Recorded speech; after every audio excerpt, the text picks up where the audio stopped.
Hey there, welcome to the Impatient Entrepreneur Podcast, a show where we hear from entrepreneurs and business owners who are chomping at the bit to make their mark on the world. I'm your host, Lauren Quidar-Cockrell. Now, let's hurry up and get to the good stuff. Hey everyone, welcome back. I am so excited today. I have a friend and wonderful colleague, Alex Klinedinst, who is the CEO of Bluebird Creative, and she is a fantastic person to know. You might be wondering why I'm having another marketing professional on my podcast, and that's because we believe in collaboration, and we believe in community, and we believe in specializing in our unique skill sets and talents, and Alex and I have done a lot of really cool projects together, and as soon as I started this podcast, she was a no-brainer invite. So Alex, thank you so much for being here today. Thank you. Happy to be here. And Lauren's right. We're all about collaboration, and it's been really great to work with her and fill in holes in our team skill set and vice versa. So it's been great to get to know her and do some really cool projects together. I own a business called Bluebird Creative. We're a group of business-minded creatives with an empathetic and results-driven approach to marketing. We really pride ourselves on honest, simple, and nimble marketing. Honest meaning we treat your business like our own. Simple is we try to package all of your marketing tactics in an understandable and explainable way. And nimble because even though marketing is a pre-planned activity, there are always last-minute things that pop up. So we're based in Fort Worth, Texas, and we work with a variety of brands. And that's a little bit about who we are. Beautifully stated. I love that. Okay, so first things first, Alex, are you an impatient entrepreneur?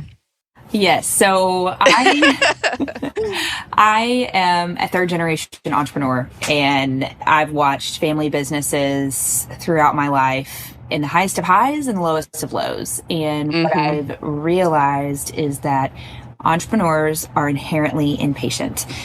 And I think it's because we invest all of our time, all of our energy, and financial risk into an idea or a product.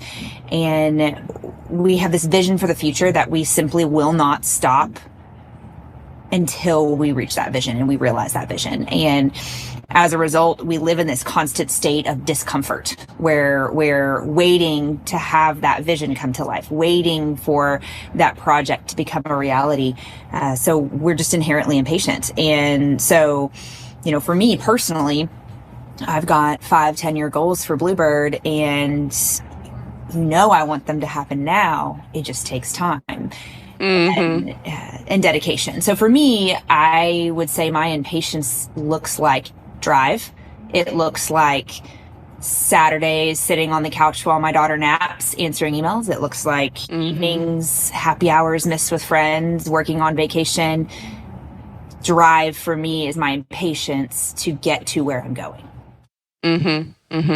And can you tell us about your team now? Like, what are y'all specializing in?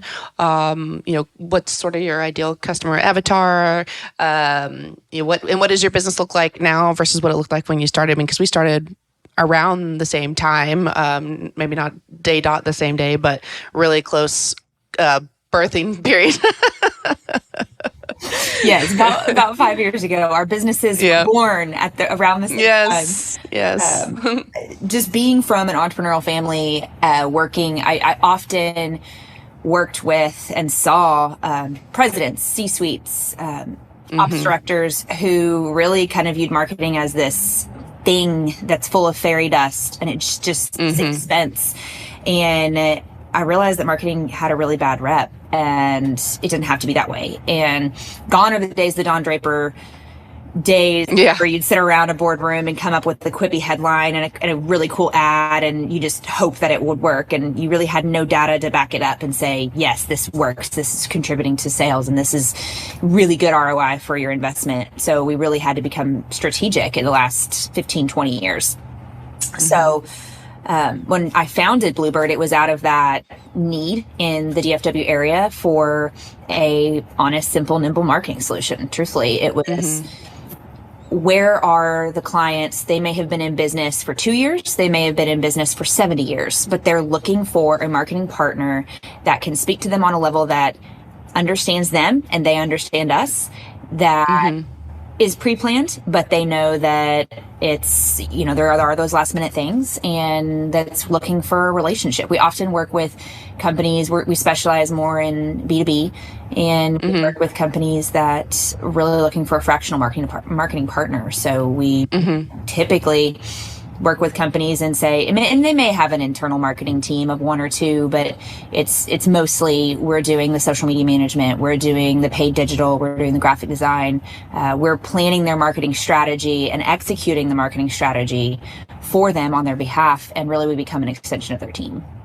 And I remember, when we both started out, we were solopreneurs, but then I've grown teams. You have, I saw on LinkedIn today, you're hiring someone else, so you're blowing and growing over there. Yes, we're a team of 5, soon to be 6. So nice. We've really grown in our graphic design and content departments. So and after this hire, I'm sure towards the end of the year, we're going to be looking for the paid digital side support there.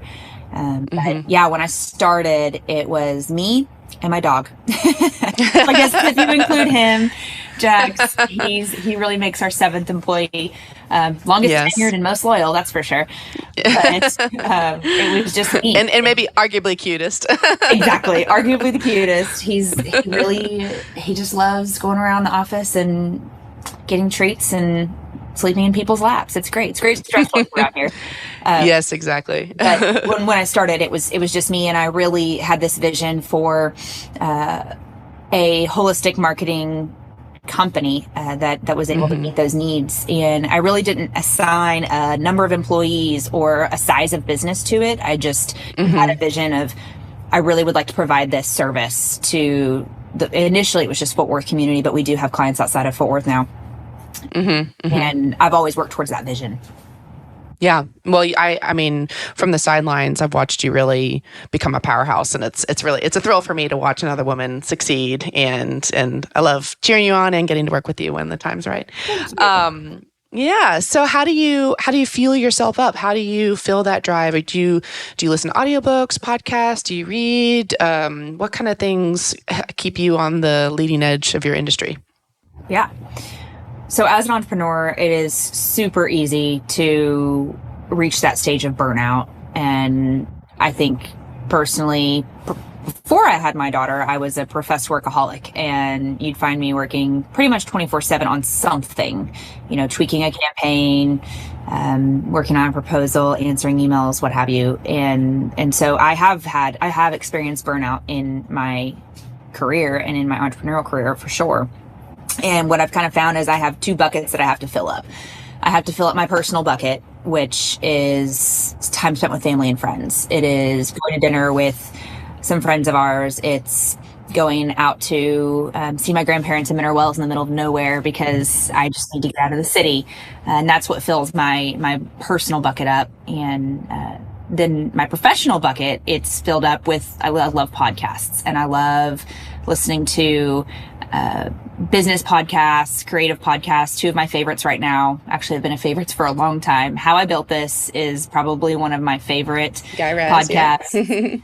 Yeah. Guy Raz. It just gets me fired back up about the thrill of being an entrepreneur. Yep. And while a lot of the individuals that he interviews are product based, I'm able to easily translate that to a service environment. And it just reminds me of the thrill of being an entrepreneur and why I got into this in the first place.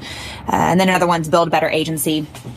It's just great for fine-tuning things. As we've grown, I've had to really pay attention to culture and processes and systems, and it's a whole new, my day looks completely different than it did 5 years ago. Yeah. I'm not the one that is writing the caption for the social media posts anymore. I'm the one that's figuring out how to make sure we have checks and balances so that everything is seamless and the client receives an end product that's polished and streamlined. So those 2 really help fill my professional bucket. And then in our industry, as you know, we constantly have to be students of the industry. And so I am subscribed to a number of newsletters that I get in my inbox daily that just have daily news, daily conversations. This week it's Twitter to X and what Thread's doing. Mm-hmm. You know, you constantly have to pay attention to what's going on. And I find that when they're delivered to me daily in my inbox, I read them instead of having to go out and search them. Mm-hmm. So those all fill up my professional bucket. But again, I have to fill up the personal bucket before I can do the professional bucket. Right. And as a new parent, how has your life as an entrepreneur shifted? What looks different for you now? Time management. It's just so different. It's so much harder to get to the office in the morning because you have now 2 individuals that you're preparing for the day. Yep. And at the end of the day, come 5 o'clock, you would find me, I used to say my best hours of the day were from 5 to 6:30 because no one was at the office. The phone wasn't ringing. I could bang out some emails. It was my most productive time of day. Now I've got to be home. Yep. So that time gets shifted to during the day. So it has really made me focus on who I give my time to, how I give my time, and how I structure my day. So it's rocked my world. And I can't say how I have mastered it yet. She's only 5 months old, but we'll get there. It's, as a driven person, I remember struggling very deeply with, I guess ego really is what it boils down to. It's like wanting to perform, wanting to do something I'm good at. With parenting, I don't know if I've done a good job for a while. I'll know when they're 30, like, how did this grand experiment go? And so really getting a lot of my jollies out of signed contracts, happy clients, all that. And so, it's tough for us type A folks, I'm speaking for myself, but, I'm in the same boat. To adjust and to soften. I would, if everyone's out of town, I'm working, I'm cranking out lead generators or whatever, but so I think if I did not have those personal boundaries, I would only be my business. So it's, I wish absolutely. I wish you luck. I think that's, yes. And I think you said it beautifully. That's probably what has changed the most in the last 5 months is Alex has always been Bluebird. And in the last 5 years, Bluebird's kind of taken a life of its own. It's now not just me, it's a team, and there's a physical location, and it really is an organism that exists on its own. And I've worked really hard over the last year to make sure that if I do, example, maternity leave, if I do have to step away, the business survives without me. And it's really hard as someone like you or I to separate your personal identity from the business. And it's been a lesson in letting go and a lesson in redefinition. And like you said, a lesson in figuring out where you find joy. And I'm still working on it, but I've learned, it's the little things at home. When she smiles at me or when she rolls over, I'm like, yes, I'm winning as a parent, So it's different, but it's that separation of identity. That's probably the trickiest part. Yeah. And being present then at home too is a challenge. For me, I've experienced that where, it's that 5 to 6:30 time. Well, at 5 o'clock, family's home and the emails are still kind of coming. And it's like, I got to set the phone down and be with my kids because they're, wanting to tell me about their day, and they're at an age where they want to talk to me. So trying to harness that while I can. I was going to ask you, I believe I remember the answer, but will you tell us how you came up with the name Bluebird Creative to begin with? Yes. So my maiden name is Manson, not good associations. And my married name is Klinedinst, which is very hard to say. So I wanted a name. And also, this also stems from the How I Built This podcast. I was listening to the Bobby Brown episode years ago, and she talked about how she had to sell her business, which inevitably was selling her name. And she couldn't control the brand. She couldn't control the reputation. And unfortunately, the brand was her name. So I learned from that, I definitely don't want to name a business, no matter what it is, my name, because if and ever that happens, if I ever were to sell, I don't want to have to sell my name with it. So one day I was trying to figure out what to name this thing that had become had grown, and a bluebird landed on a branch outside, and it was the middle of October, which I thought was strange because it was kind of cold. And I thought, you know what, bluebird, it has great associations. When you're skiing, it's a bluebird day. Bluebirds are good signs from past loved ones. And I thought, that's memorable. I love the color blue. Let's roll with it. And it's funny because now people actually call me Bluebird instead of Alex. And I'm like, that's really funny. You think my mom named me Bluebird. Thanks. So it's worked in my favor. Yeah, I love that. And I am a recent amateur aviary, I guess. What's the word? Enthusiast. Yes. So I've always really liked your business name, and liked how you didn't use your name like I did, my maiden name. And but I mean, I love my business name and my maiden name for lots of reasons. But I think having a great business name that's not your name is a feat. And I think you nailed it. Well, thank you. So what's the team working on creating right now? What are you excited about to, products, services, kind of what's next for you? Yeah. This year has been a year of infrastructure. We tripled agency size last year. And with that we saw a lot of need for increased communication, increased processes, increased workflows. So we've really set goals on making sure that our task management system is up to date. Our client onboarding is streamlined. Communication with clients is streamlined. So we have a lot of workflows that we're working on currently to help just increase operations, decrease time spent, increase profit. So we've been working on that. We also had we had quarterly goals. Quarter one was we wanted to become a certified women's business enterprise through WeBank, and we accomplished that. Congrats. And it's a big task. If you don't know, it's a big task. For sure. It's a lot of paperwork. And Q2 was to be able to offer benefits, which we were able to accomplish. And Q3 is, again, working on those processes and systems to make sure that we're crossing our T's and dotting our I's, because with growth comes a need for organization. 1000%. And doing it at this juncture is better than when you're 3 times the size you are, which is when a lot of people finally embark on it. Exactly. What are there any particular cultural aspects that you have created either by yourself or by committee that make Bluebird who it really is that you're particularly proud of? Great question. We live by the mantra of work hard, play hard. Mm-hmm. And I think that comes from the principles of entrepreneurship, mm-hmm. because that's all I ever really know. So all of our employees, when they show up here, we're a team. And if someone's out, we're stepping in to help fill that void. And we assume, even though your role might be this, you know that you're going to help your teammate out. So I think it breeds this environment of teamwork and pride in everything that we do. So, and we're at the size too, where everybody's working on the same project together. You've got graphics working on the same thing that social's working on, and everybody knows what's going on with the client. So when we do see a client win, it's so much more gratifying for the whole team. So it's a good team, hard work, but we also like to go have fun. Nice.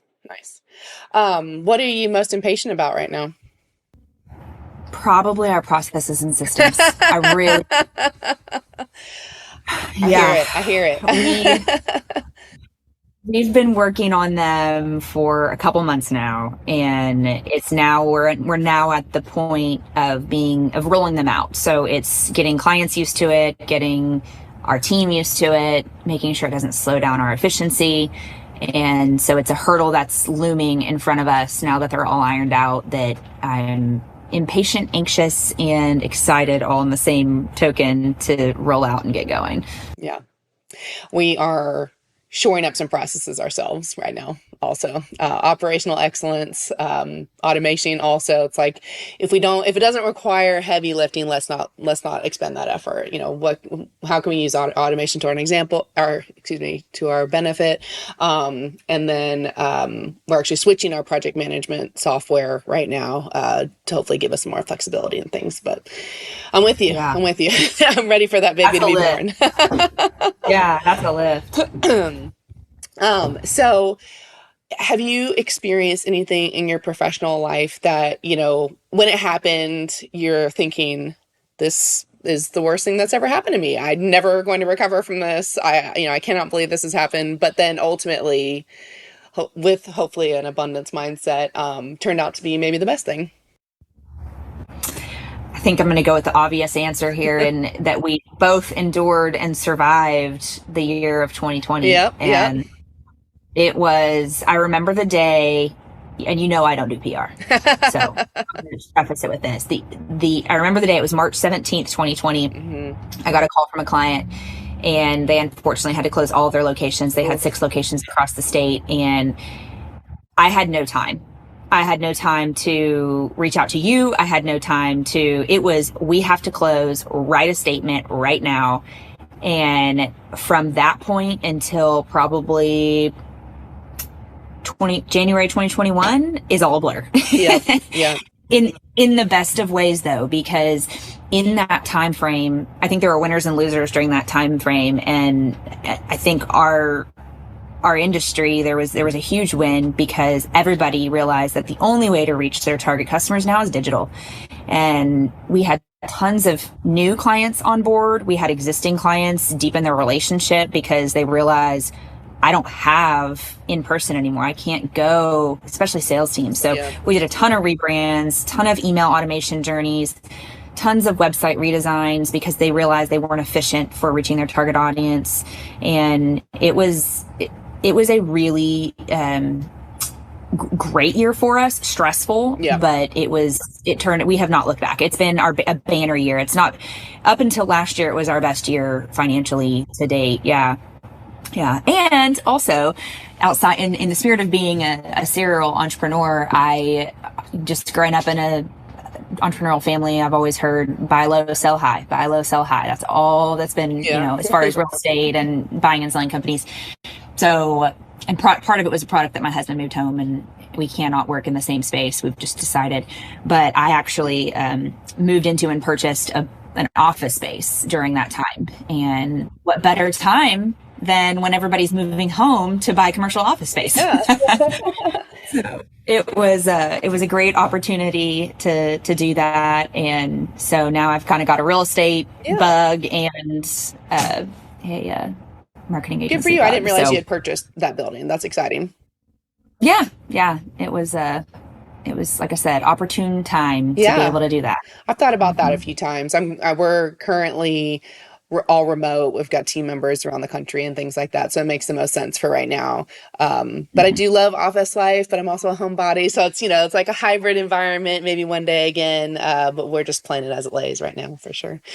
2020 is a blur. Yes. But I think clients who had good partners like us and who listened and followed advice, like they're all doing great now. So, I think we all learned a lot about ourselves, the human spirit. I'm always impressed, thinking in terms of how we just figure stuff out, the people who show up and work hard and just trust themselves. I love seeing those people overcome the odds.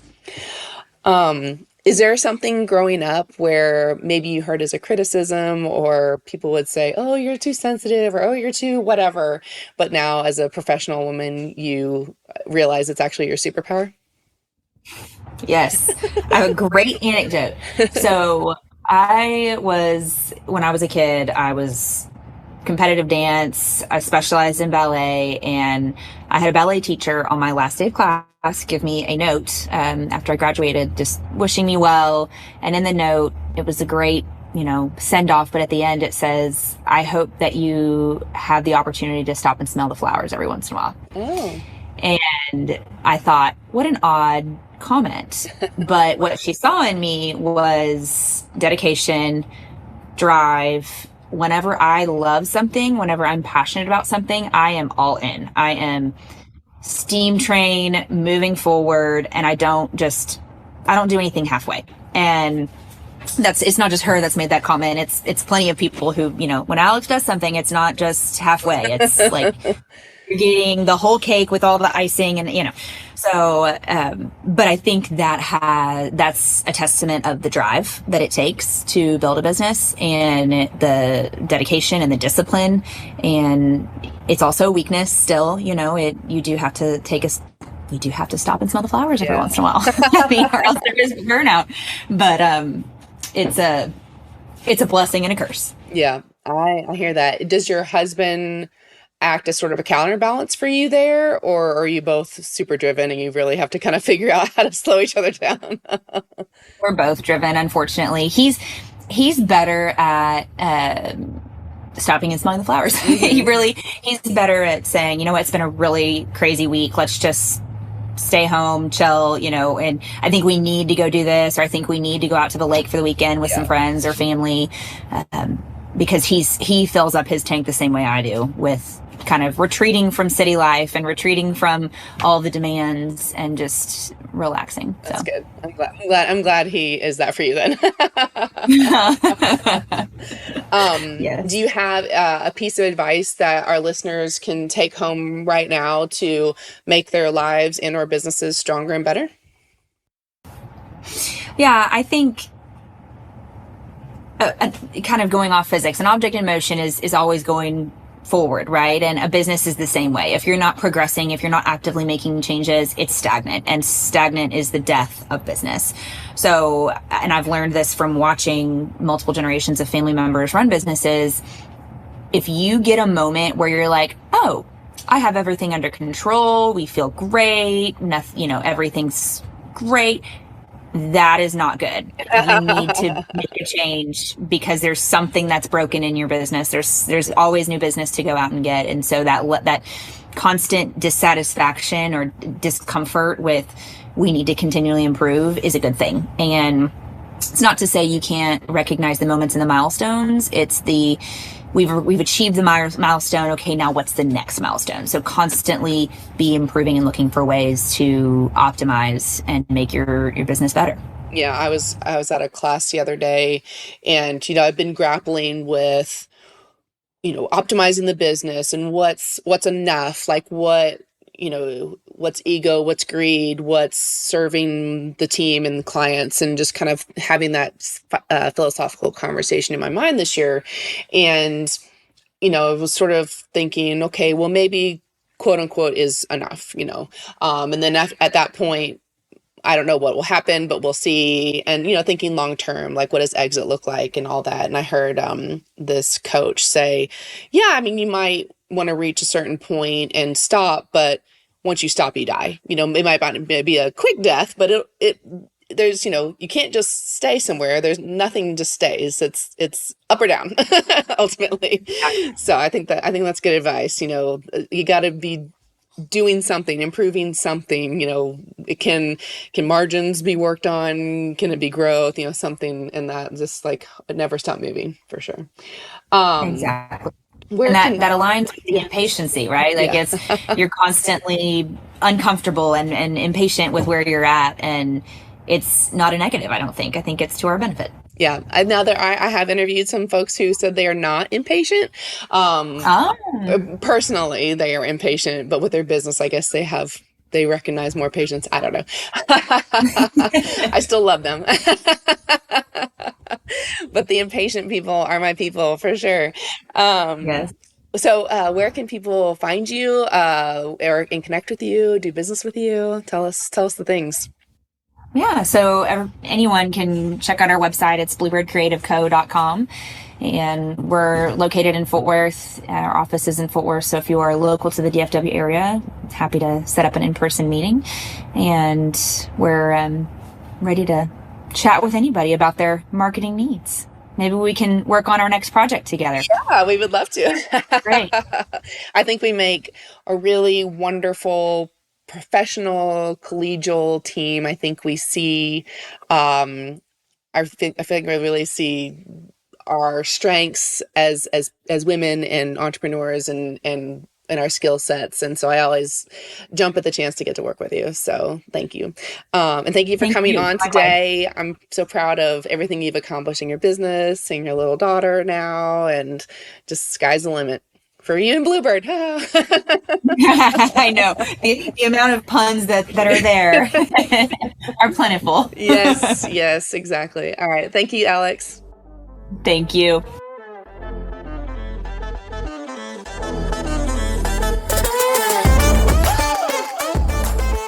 Thanks for listening to The Impatient Entrepreneur. Love the podcast? Be sure to share it with a friend or colleague or give us a 5-star review on Apple.